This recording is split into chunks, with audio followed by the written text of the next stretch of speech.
नमस्कार. आज आपण आलेलो आहे आपल्या ड्रॅगन फ्रूटच्या प्लॉटमध्ये. मागच्या वर्षी आपण 5 डिसेंबर 2024 रोजी आपण जामोदमध्ये पहिला प्लॉट हा ड्रॅगन फ्रूटचा लावला होता. आज तुमच्या समोरची जी बाग आहे ती 10 महिन्याची बाग आहे आणि सक्सेसफुली डेव्हलप अशी केलेली आपले संतोष भाऊ तेलंगरे उत्कृष्ट उत्पादक त्यांनी आपली ही बाग 10 महिन्यामध्ये एकदम सक्सेसफुल अशी डेव्हलप केलेली प्लॉट आहे. त्यामध्ये त्यांनी आंतरपीक म्हणून तायवान 786 पपई याची सुद्धा लागवड केलेली आहे. तर आमचा हा 10 महिन्याचा जो प्रवास आहे या 10 महिन्यामध्ये त्यांनी एकदम खडतर असं या प्लॉटला मेहनत घेतली. त्यामुळे त्यांचा आज हा सक्सेसफुल असा एक प्लॉट डेव्हलप झालेला आहे आणि आज आपल्या या प्लॉटमध्ये बऱ्याचपैकी कुठं फळाची सेटिंग सुद्धा झालेली आहे.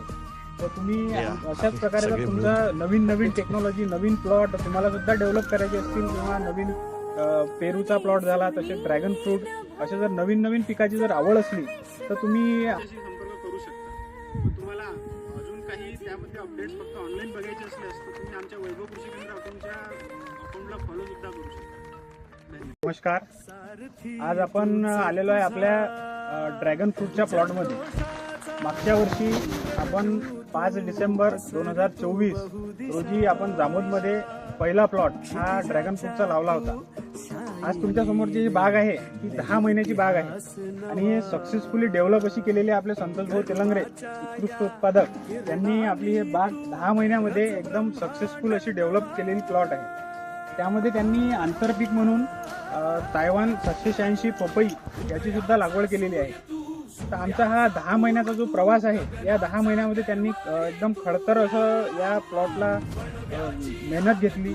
त्यामुळे त्यांचा आज हा सक्सेसफुल असा एक प्लॉट डेव्हलप झालेला आहे आणि आज आपल्या या प्लॉटमध्ये बऱ्याचपैकी कुठं फळाची सेटिंग सुद्धा झालेली आहे.